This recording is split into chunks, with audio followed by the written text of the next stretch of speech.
Hari ini umat Kristen merayakan hari pencurahan Roh Kudus. Gitu ya. Kalau habis Paskah, nanti setelah beberapa waktu ada hari kenaikan Tuhan Yesus, ada hari pencurahan Roh Kudus. Hari ini saya ingin membagikan firman yang berhubungan, karena tema bulan ini adalah Roh Kudus. Bagi yang belum mendengar khotbah dari Pastor Hari minggu lalu, Pastor Hari memberikan firman yang luar biasa yang selalu berhubungan bahwa firman Tuhan segalanya. Firman Tuhan menuntun kita semua. Firman Tuhan hari ini berjudul Spirit, Soul, and Body. Roh, jiwa, dan tubuh. Yang terambil dari 1 Tesalonika 5 ayat 23. Itu ayat yang mengatakan bahwa kita ini enggak cuman yang kelihatan tampaknya yang ada, tetapi manusia terdiri dari roh, jiwa, dan tubuh. Bahkan kita diciptakan sebetulnya oleh Tuhan itu roh, ya, dan jiwa yang dikemas dalam kemasannya itu tubuh. Nah, firman Tuhan mengatakan ini adalah sebuah salam yang disampaikan yang berkata demikian, semoga Allah damai sejahtera menguduskan kamu seluruhnya dan semoga roh, jiwa, tubuhmu terpelihara sempurna dengan tak bercacat pada kedatangan Yesus Kristus Tuhan kita. Hari ini di hari kita merayakan turunnya pencurahan Roh Kudus, kita juga mau supaya melalui firman hari ini, kalau kita bertanya, apakah kita semua terpelihara tubuh, jiwa dan rohnya? Biarlah melalui slide atau PowerPoint ini mungkin bisa membantu untuk lebih sepenuhnya mengerti bahwa Tuhan menciptakan kita luar biasa adanya. Dahsyat dan ajaib, dan apa sih rencananya supaya kita diciptakan tuh ngapain selanjutnya. PowerPoint yang kedua ada sebuah gambaran di mana tubuh, jiwa, next PowerPoint. Tubuh, jiwa dan roh, oh enggak ada ya. Oh maaf ya, saya kirimnya salah. Harusnya yang Alphalim itu ada, kalau saya maaf kurang bisa teknologi. Kalau kirim sesuatu sudah dibikin Canva ini ada 8, nanti kalau dikirim keluarnya 1 itu masalah saya. Tapi intinya adalah saya bacakan aja ayatnya. Bahwa apa yang dilahirkan dari daging adalah daging dan apa yang dilahirkan dari roh adalah roh. Ya, janganlah engkau heran karena aku berkata kepadamu, kamu harus dilahirkan kembali. Kita semua mengerti karena yang di sini udah jadi orang Kristen, udah lahir baru, udah baptis. Saya rasa di sini nggak ada yang belum dibaptis ya. Kalau semua udah dibaptis berarti satu. Tugas kita cari orang yang baru, yang belum lahir baru, belum baptis. Kita punya misi untuk cari jiwa supaya mereka mengenal Kristus Yesus dan lahir baru. Tandanya lahir baru itu dibaptis ya, tapi istilahnya dilahirkan kembali. Ayat ini adalah perkataan Tuhan Yesus bersama seorang bapak. Dia adalah seorang ahli Taurat yang dia kata bagaimana kita bisa lahir lagi.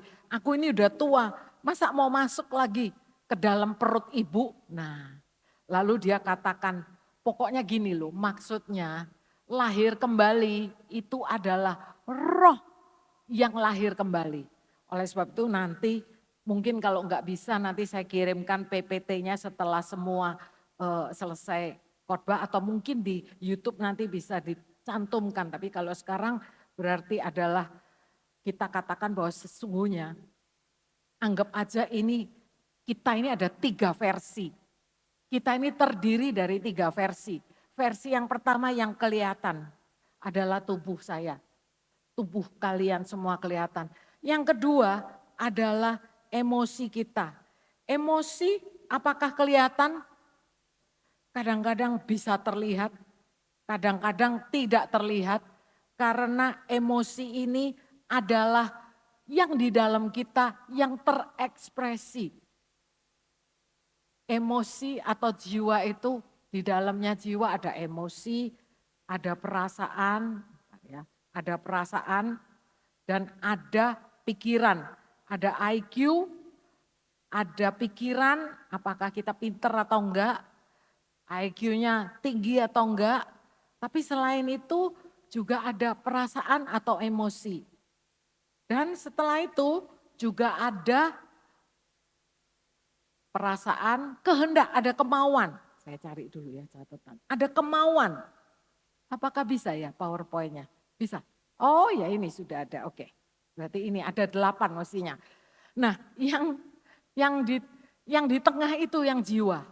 Ada perasaan, ada kehendak, kemauan kita, ada pikiran, ada emosi, feeling. Tapi juga ada satu ya, kalau di dunia kedokteran bahkan ada lebih dari 3, ada conscience ya. Conscience itu hati sanubari. Conscience itu gini, lahir batin itu ada, suara hati itu ada di hati sanubari. Kita ngomongnya conscience, bahasa Indonesianya di batin gitu. Itu juga ada. Kita bisa mengenal orang pribadinya itu dari kalau kita udah ngomong. Kalau kita lihat wajahnya cantik ya, tapi setelah ngomong kita baru tahu, oh karena dia mengertinya luar biasa, selain cantik luar biasa smart gitu ya. Tapi habis itu ketahuan, wah ternyata galak ya, ya saya kasih contoh aja. Oh galak, meledak-ledak gitu loh. Nah itu, terus oh baru ketahuan, kemauannya.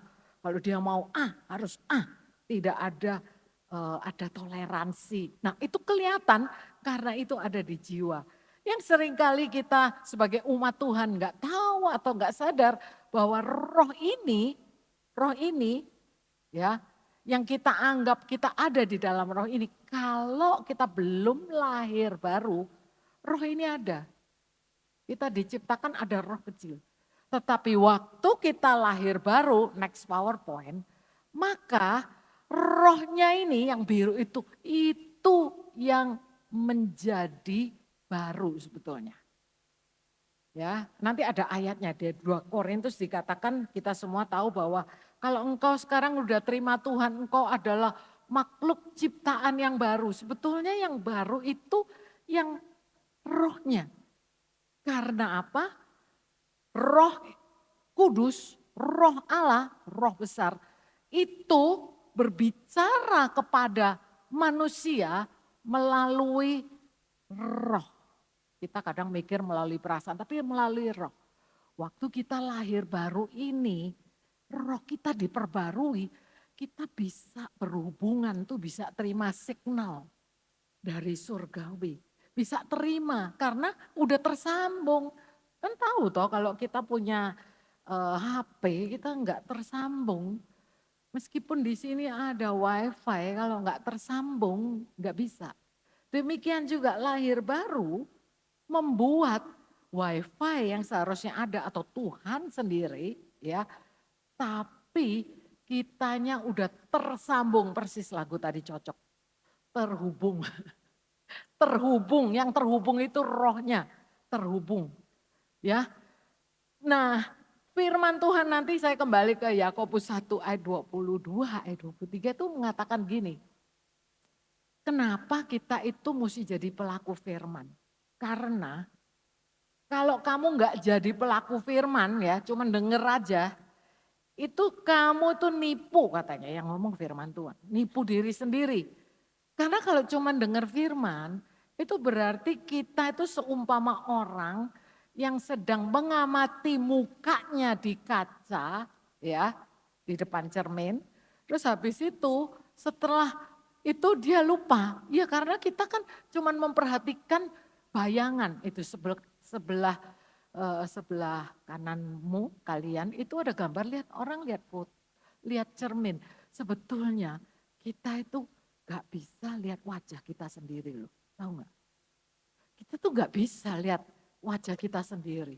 Kalau tangan masih bisa kita lihat, tapi wajah nggak bisa. Tetapi kita itu bercermin, karena saya nggak bisa mengatakan, saya kalau make up, apalagi wanita make up, nggak bisa tanpa cermin. Oh saya merasa hari ini udah oke. Oh nggak begitu. Wanita itu kalau bercermin, ini berbicara mengenai saya yang wanita. Kenapa kalau ke ahli make up, itu selain kaca dikasih lampu supaya lebih jelas. Tapi yang dilihat adalah bayangan dari wajah kita. Kalau di sini cemot, kita nggak tahu sebetulnya cemot sampai kita melihat di cermin. Oh ya cemot, atau seseorang ngomong nih wajahmu cemot.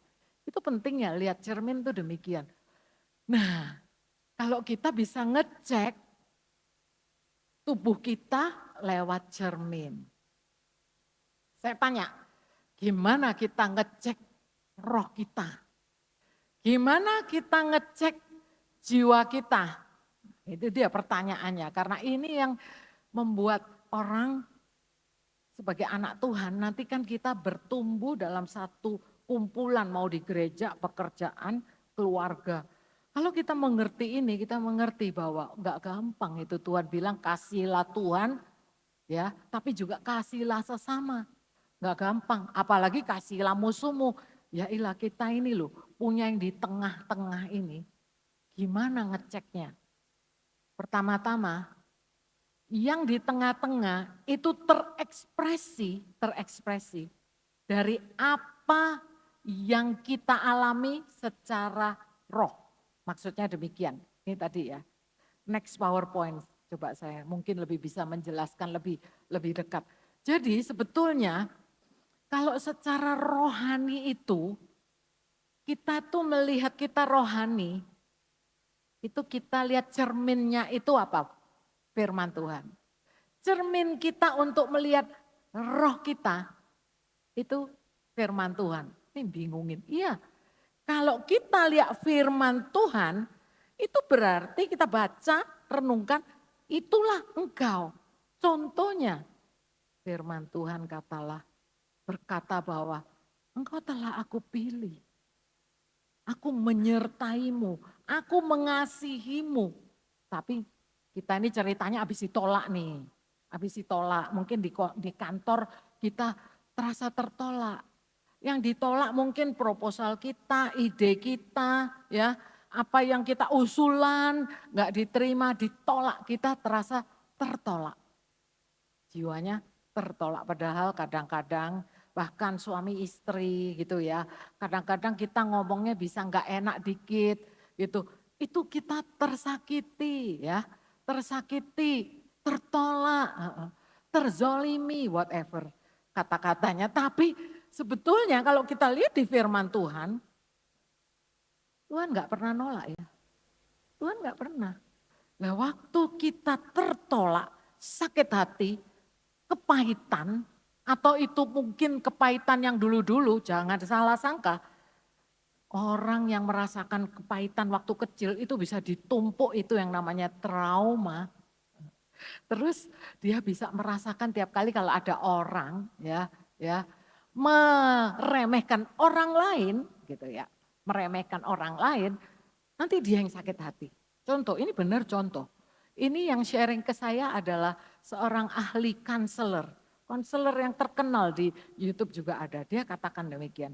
Dulu sebelum dia jadi istri hamba Tuhan, sebelum jadi konselor, dulu masa kecilnya dia adalah dia itu selalu dianggap bodoh sama orang tuanya gitu loh. Selalu dianggap gak bisa. Dan dibanding-bandingkan, nah ini ya kalau jadi orang tua. Dia waktu kecil kan mungkin zaman dahulu orang tua yang masih konvensional membandingkan. Dan waktu dia besar, dia menjadi seorang ahli psikologi, konseling, dia ngerti, oh itu trauma. Trauma, oke. Jiwanya ngerti, oh firman Tuhan. Dia lihat firman Tuhan, dia baca firman Tuhan. Yang lama sudah berlalu, berarti aku ini luar biasa. Kalau keluargaku menolak aku dianggap tidak sepadan, tidak seperti yang lain-lain. Tapi aku merasa terima kasih Tuhan, terima kasih. Engkau, aku itu berharga di mata matamu. Akhirnya menikah, suaminya baik. Nah, satu kali waktu nganter anak sekolah, ya, anak sekolah itu kan biasa dia ngomongin anak-anaknya itu ngomongin tentang mamanya anak-anak lain gitu loh. Jadi anaknya terlibat pembicaraan dengan anak lain yang sedang ngomongin mamanya. Mamaku itu memang galak ini. Nah, si ibu ini ya seorang konselor ini tiba-tiba merasa tersinggung gitu loh. Loh, gak ada hubungannya dia sedang berbicara mengenai mamanya. Tetapi ternyata luka lama kembali bersemi atau apa gitu ya. Ya, ini luka lamanya terus dia baru sadar, iya ya. Kenapa ya kalau anakku ngomongin mamanya orang lain meskipun kan aku juga gak suka. Aku kok merasa seperti gitu. Ternyata jiwanya masih ada yang namanya sedikit trauma yang perlu dipulihkan. Nah ini dia Roh Kudus sebagai anak Tuhan kita kalau memiliki Roh Kudus ada kuasa untuk supaya firman yang kita baca tadi ya tidak hilang. Enggak hilang. Dalam keadaan apapun, contoh, ini kan semua bilang ini financial secara global di mana-mana katanya resesi. Kalau kita berdoa syafaat, saya daftar list itu dapat doa, berdoa untuk pemerintah supaya bisa mengatasi resesi. Karena yang di PHK ini baru sampai 4 bulan pertama sudah hampir melebihi seperti total tahun 2000. Mengerikan. Kita pun hidup di dalam satu negara yang kena resesi. Jangan kaget nanti kalau sulit mendapatkan keuangan, saya tahu. Tetapi dengan kita membaca firman Tuhan, kita ini bukannya doanya itu Tuhan pokoknya berkati aku.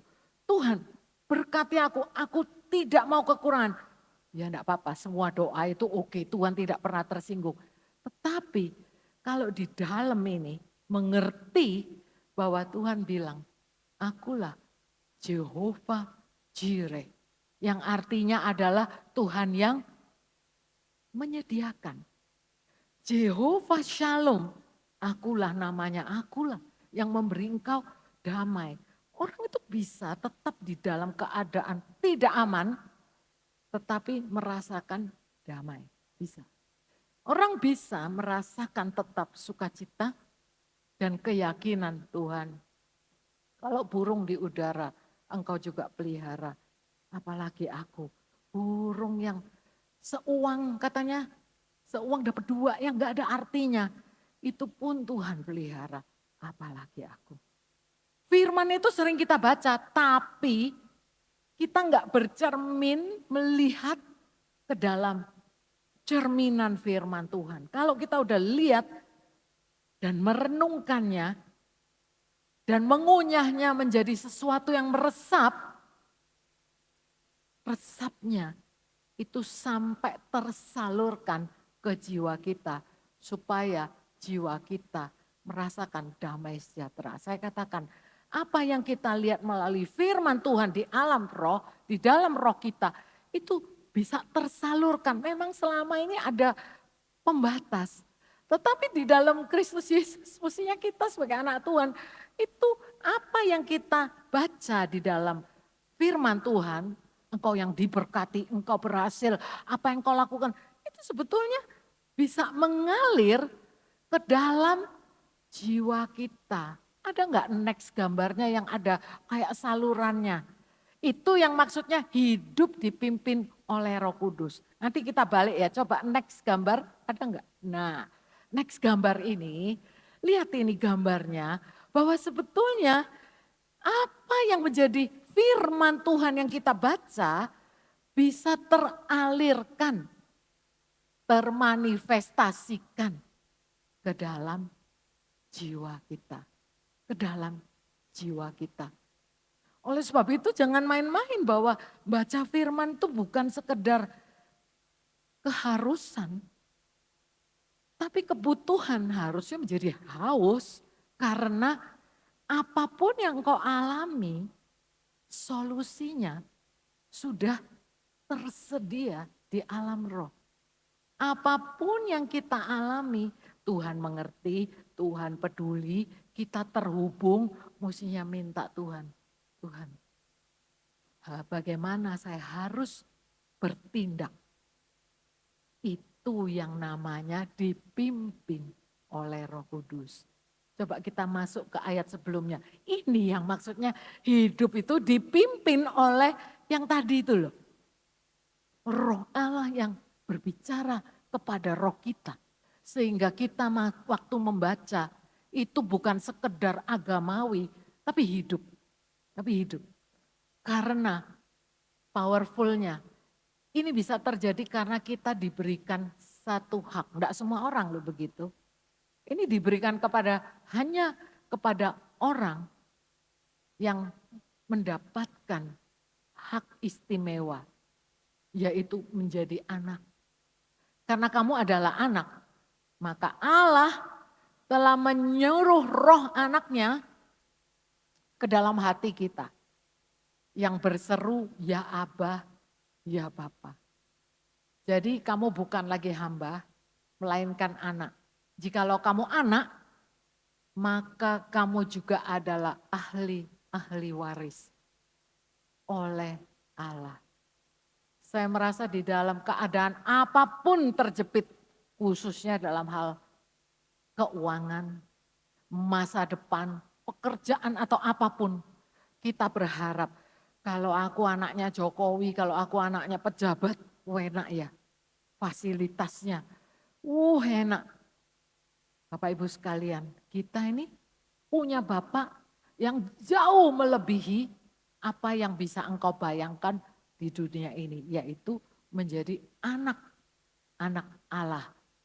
Dia yang menyuruh roh Allah melalui Kristus Yesus, akhirnya sekarang ada akses berbicara. Enggak cuman berbicara, kalau kita cuman dengar suara Tuhan, ya Tuhan berbicara ini. Tapi tidak tersalurkan melalui roh kita ke jiwa yang akan mempengaruhi cara kita ngambil keputusan. Karena cara kita ngambil keputusan tergantung cara kita pikir. Cara kita pikir itu paradigm atau paradigma, worldview, cara kita pikir. Dua orang yang punya dua cara berpikir yang berbeda dalam situasi yang sama. Yang satu bisa positif, yang satu bisa negatif. Anggap aja seseorang yang gagal dalam tes. Tesnya sama, ya, suasana kelasnya juga sama, gurunya juga sama.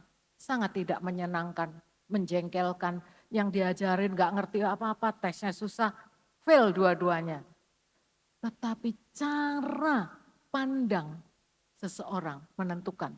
Kalau yang negatif, yang seseorang kebetulan cara pandangnya adalah, emang gurunya gak becus, nyalakan gurunya. Tapi emang dasar saya juga gak bisa.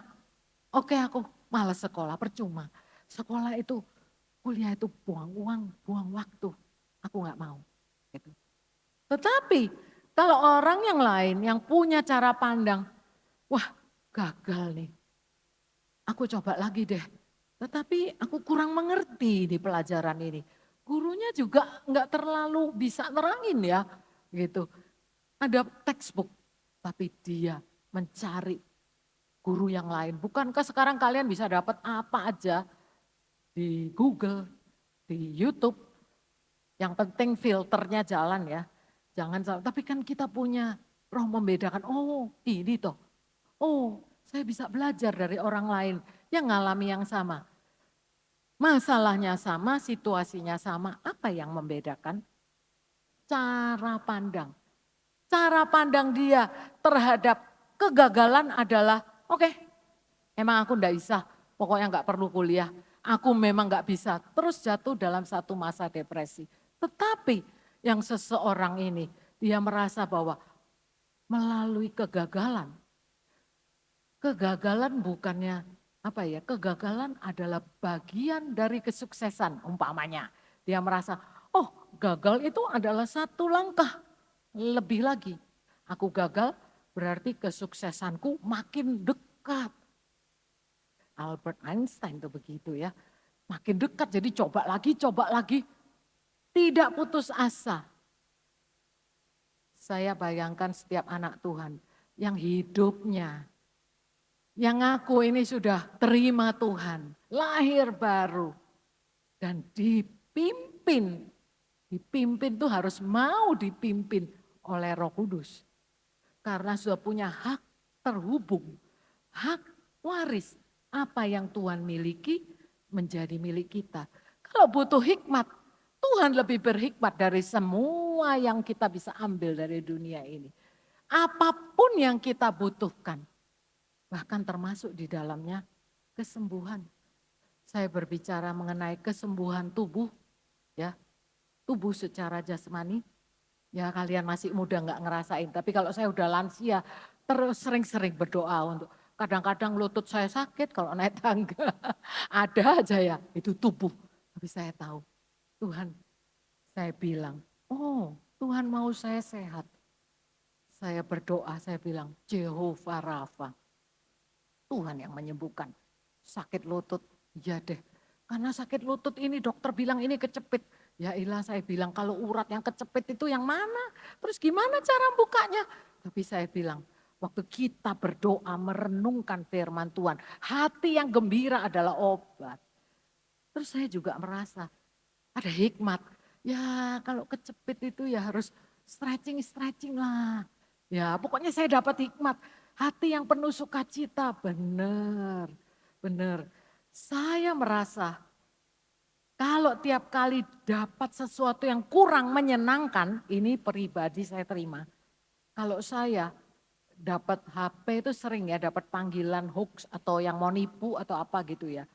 Kalau saya tahu itu orang ini cuman memang mau nipu, nanti kan saya blok. Tapi sebelum saya blok kan saya dengar suaranya, oh ini gak bener. Itu tiba-tiba ada sesuatu, saya gak ngerti itu apa. Tapi badan saya itu merasa gak enak gitu loh. Oh ini karena emosi kali, jangan-jangan darah tinggi atau apa, atau kolesterol naik. Saya gak tahu, tapi saya cepet-cepet, udah blok aja udah beres. Tapi pikiran tuh bisa, aduh orang itu kurang ajar. Kok bisa? Nanti orang lain ketipu. Kalau orang yang nggak bisa itu dibayang-bayangkan, itu menyesakan ya. Tapi sekali lagi, Roh Kudus, kalau kita dipimpin oleh Roh, kita menikmati apa yang Bapa kita miliki. Amin. Next PowerPoint. Ya, tadi yang ini ya. Seharusnya perjalanan kita selanjutnya di dalam kita menjadi orang anak Tuhan adalah kita lahir baru sekali, tetapi seterusnya adalah kita hidup dalam proses untuk merubah cara pikir kita. Merubah. Karena kita ini tahu bahwa cara pikirlah yang membentuk paradigma, yang membentuk belief system. Sehingga apapun yang kita alami sekarang ini sebagai anak Tuhan, kita tetap mesti hidup di dalam dunia. Kita tetap mesti ketemu orang yang menjengkelkan. Kita tetap harus bekerja. Kita tetap menemui kegagalan. Kita tetap menemui ketidakadilan. Kita menemui bahwa life is not fair. Tetapi kita mesti berubah. Nah, di dalam Roma 12 ayat 2, PowerPoint selanjutnya mengatakan ada dua kata, next, yang artinya berubah tapi agak beda. Satu adalah conform, berubah. Kalau ayatnya dia janganlah kamu menjadi serupa dengan dunia ini gitu ya, serupa, conform. Tetapi ada kata kedua, transform. Ini yang kita rindukan. Kata conform atau yang menjadi serupa, itu bahasa aslinya begini. Itu seperti kalau kita bikin agar-agar. Agar-agar itu punya cetakan. Jadi apapun yang kita taruh di cetakan itu, kalau agar-agar, agar-agarnya bentuknya seperti cetakan itu. Kalau saya bikin roti, ditaruh di cetakan itu, rotinya juga jadi bentuknya seperti cetakannya. Itu namanya confirm. Firman Tuhan katakan gini, kamu tuh jangan jadi seperti cara pikirnya dunia, itu dia. Kita pikir ayat Roma 12, ayat 1-2 itu, kamu jangan menjadi serupa dengan dunia, itu maksudnya kamu nggak boleh loh cara dandannya kayak dunia apa-apa. Ya itu juga oke lah, kalau nggak sopan ya jangan. Tapi melebihi dari rupa dunia itu rupa cara mereka berpikir atau di jiwa. Karena roh mereka itu belum punya signal, belum terhubung dengan signal, maka filosofi mereka terbentuk dari apa yang mereka dengar. Kalau dengarnya adalah satu sumber ilah yang sesat, ya dapatnya yang sesat. Kalau dapatnya yang dengarnya adalah yang dari YouTube yang itu, aliran itu, dia terbentuk. Nah, berubah di sini, konform itu seperti cetakan. Kamu jangan jadi, karena dunia ini mencetak kamu. Dunia punya cetakannya. Tapi yang Tuhan mau itu adalah satu perubahan yang seperti metanoia atau seperti kupu-kupu. Itu arti kata dari transform yang kedua. Itu seperti metanoia. Dari yang ulat, dia mesti berubah menjadi kepompong. Dan dia harus berubah menjadi kupu-kupu. Itu prosesnya ada. Demikian juga kita. Kita perlu berubah cara pikir kita. Jadi kalau ada apa-apa kita doanya bukan Tuhan. Minta A, B, C, D. Tetapi coba Tuhan, aku mau baca firman. Dan biarlah firman itu merubah cara pikirku. Next PowerPoint, itu ada ayat dari TSI. Saya suka membandingkan kadang-kadang. TSI ini kadang-kadang bagus ayatnya. Roma 12 ayat 1-2 kan kita sampai hafal. Janganlah menjadi serupa dengan dunia ini, tapi berubahlah oleh pembaruan budimu. Ya kan? Supaya kita bisa membedakan mana yang baik, mana yang berkenan, mana yang sempurna. Itu kita baca, itu terjemahan baru. Tapi TSI ini lebih informal. Nasehatnya kayak nasehat dari sesama manusia atau yang lebih tua, mentor kita, ya dia katakan gini, ini dari Paulus. Paulus katakan, ya berdasarkan apa yang sudah saya jelaskan sebelumnya, ya tentang berbagai cara Allah baik hati kepada kita, maka udah sepantasnya kita itu membalas kebaikan hatinya. Jangan lagi kamu mengikuti cara hidup berdosa yang sudah menjadi kebiasaan orang-orang duniawi. Tetapi hendaklah kamu mengambil keputusan seperti ini. Ini loh maksudnya. Ngambil keputusan. Ya Tuhan, aku mempersembahkan tubuhku sebagai korban bagimu. Walaupun sebenarnya kamu masih hidup. Tetapi kamu berdoa biar aku jadi korban. Kita baru aja merayakan, ikut merayakan. Menikmati liburan hari raya korban. Yang dikorbankan adalah binatang. Gitu. Tapi di dalam Kristus Yesus, kita yang diminta jadi korban. Mau nggak kamu dikorban meskipun kamu masih hidup? Dikorban ya nggak enak lah dipotong-potong. Yang dipotong apanya? Ini loh, egoisan kita, cara pandang kita yang tidak sesuai, yang tidak mau bertumbuh, yang tidak mau mengalah, yang tidak mau bersabar, yang tidak bisa mengampuni dan sebagainya. Ini loh, masih hidup. Kamu masih hidup. Dan firman Tuhan katakan keputusan ini merupakan persembahan yang suci dan menyenangkan hati Tuhan. Dia akan memperbarui pikiranmu masing-masing. Sehingga kamu bisa mengetahui apa kehendaknya bagimu dan apa yang terbaik dalam setiap keadaan. Kamu semua akan dimampukan untuk mengerti dan memilih apa yang baik, apa yang paling tepat, dan yang menyenangkan hati Tuhan. Banyak standar yang ada di dalam Tuhan. Apa yang baik, Tapi ada yang lebih tepat lagi, lebih tepat dan ada yang ini. Menyenangkan hati Tuhan. Saya bayangin kalau menyenangkan hati Tuhan, biasanya tidak menyenangkan kedagingan kita. Firman Tuhan hari ini, masih banyak waktu, tapi saya mau katakan firman Tuhan, kedagingan di dalam bahasa Indonesia itu disebut, kamu jangan ikutin kedagingan.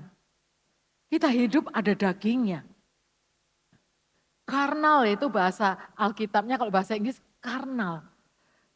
Kedagingan itu enggak selalu dosa loh. Enggak selalu. Kedagingan atau karnal maksudnya begini. Apapun yang ditentukan oleh apa yang namanya indera perasa. Jadi kalau apa yang kamu lihat, apa yang kamu dengar, apa yang kamu pegang, apa yang kamu cium, apa yang kamu rasakan itu terus mempengaruhi kamu dan keputusanmu berdasarkan apa yang kamu lihat, kamu dengar, kamu rasa gitu. Itu namanya karnal. Itu namanya karnal.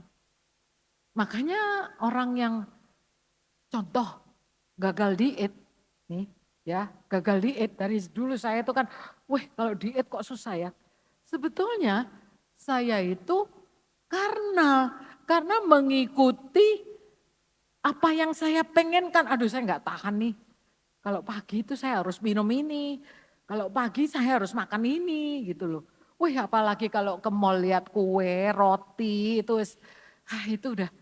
Ya saya makan roti nggak berdosa sih, nggak apa-apa. Tapi menurut dokter tidak baik makan roti kalau saya kolesterol.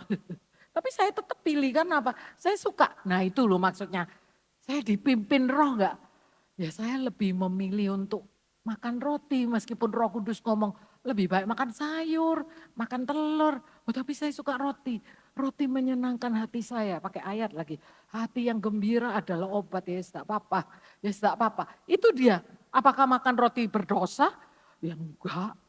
Cuman kurang hikmat kalau saya enggak nurut terus. Dan terus ya menerobos apa yang sebetulnya kurang baik. Akhirnya apa yang saya tabur, saya tuai. Dan ini yang terjadi dalam masyarakat kita. Udah tahu ini enggak baik, tetap dilakukan. Karena apa? Ngikuti karnal.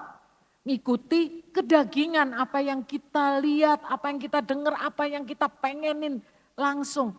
Tapi sekali kita baca firman, bercermin, karena cerminnya secara rohani gak bisa cermin ajaib kaca, tapi hanya firman. Dan firman Tuhan katakan, engkau bisa kok, segala perkara engkau bisa. Saya percaya firman Tuhan memberikan pengetahuan dan pengetahuan yang bisa mau kita lakukan. Firman Tuhan menjadi pengetahuan, hikmat yang kalau kita lakukan berdampak. Supaya kita nggak ngikutin kerinduan sense, cuman alat indera kita, tetapi kita juga mempertimbangkan apa kata Tuhan. Ini penting nggak? Penting karena itu mempengaruhi cara kita mengambil keputusan. Apapun yang kau lakukan, kalau engkau adalah seorang pemimpin, karena engkau mendengarkan pimpinan roh, ya wifi ada tapi engkau jelas dengar suaranya, maka engkau akan memimpin dengan kasih. Engkau akan menjadi pemimpin yang punya visi. Tapi engkau juga punya pemimpin yang rendah hati karena apa? Engkau tahu bahwa apapun yang kau alami, firman Tuhan selalu ngomong, kasihilah. Kalau kasih itu berarti sabar, murah hati, bertahan, grit. Kalau mau sukses itu GRITE, ada tuh istilah. Kamu tuh harus perseveran, harus tahan, uji, tekun, gak gampang menyerah. Kalau mau sukses harus lakukan itu. Firman Tuhan ini seringkali yang namanya renewing of mind itu dipakai oleh para motivator. Para motivator sekarang di dunia banyak. Ada yang memotivasi khusus untuk remaja. Supaya mereka menjauhi yang jahat, yang ada. Dan untuk ikutin begitu mahal sekali. Tapi kalau didengerin mereka selalu berbicara tentang perubahan pikiran. Perubahan pikiran mereka enggak pakai ayat. Sumbernya itu dari Alkitab mereka ambil karena itu. Mereka yang tidak kenal Tuhan aja tahu bahwa kalau cara pikirmu berubah, engkau akan merubah nasibmu. Itu yang mereka tahu. Sehingga mereka memakai segala cara untuk bisa memotivasi. Dan untuk itu mereka membuka seminar yang harganya mahal. Orang siapa yang gak mau sukses? Ya kan? Semua mau ikut itu. Dan terbangun waktu ikut itu termotivasi. Tapi saya percaya kita sebagai anak Tuhan, kita punya yang gratis, tetapi enggak murahan. Firman Tuhan bisa kita akses kapan aja dan di mana saja. Sekarang ini karena dengan HP lebih baik. Saya anjurkan biarlah kalian di sini mempunyai satu kebiasaan. Suka firman Tuhan harus dipaksakan, jujur gak bisa ikut emosi. Suka makan sayur aja harus dipaksakan kok, suka hidup sehat aja harus dipaksakan. Paksakanlah dahulu. Tetapi waktu engkau sudah menikmati firman Tuhan, engkau akan merasakan benefitnya dan engkau akan ketagihan.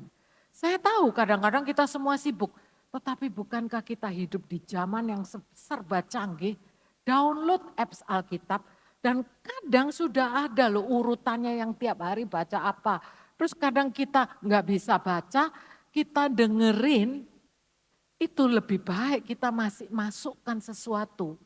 Karena firman Tuhan itu masuk ke dalam jiwa kita melalui pikiran dan melalui pendengaran dan melalui pandangan. Baca firman atau apa yang kita dengar. Bukankah iman timbul dari pendengaran dan pendengaran akan firman Kristus. Itu timbulnya itu di sini, tapi harus masuknya itu harus melalui indera. Apa yang dengar, apa yang kita baca, dan setelah itu kita renungkan. Biarlah hidup kita sepenuhnya. Waktu kita izinkan Roh Kudus itu ada di dalam. Dan dia bukan cuman predikat, oh aku udah punya Roh Kudus. Aku anak Tuhan, Roh Kudus ada di dalamku. Aku udah dibaptis Roh Kudus. Roh Kudus ada. Tetapi intinya pertanyaannya adalah, apakah Roh Kudus itu yang di dalam itu jiwamu meresponi, menyala-nyala. Meresponi akan kerinduan, passionnya Tuhan untuk berbicara kepadamu. Akhirnya tubuh, jiwa, dan roh. Tubuh kita bisa nggak sempurna. Tubuh kita makin lama makin merosot, semakin bertambahnya usia.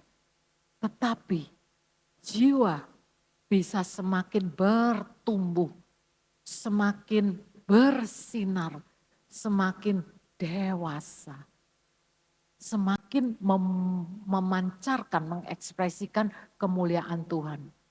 Kemuliaan Tuhan diekspresikan dari jiwa kita, bukan dari tubuh kita. Jiwa yang mana punya cara pikir paradigma yang luar biasa. Mempunyai cara mengambil keputusan yang baik dan tepat. Bisa memilih-milih ini baik, ini enggak baik. Terus bisa mempunyai perasaan tersakiti bisa. Tetapi perasaan yang penuh dengan perasaannya Tuhan. Saya tutup dengan satu kisah. Sekarang ada, ini bukan anak Tuhan. Ada viral, seorang memberikan nasihat, seorang suami ini memberikan nasihat.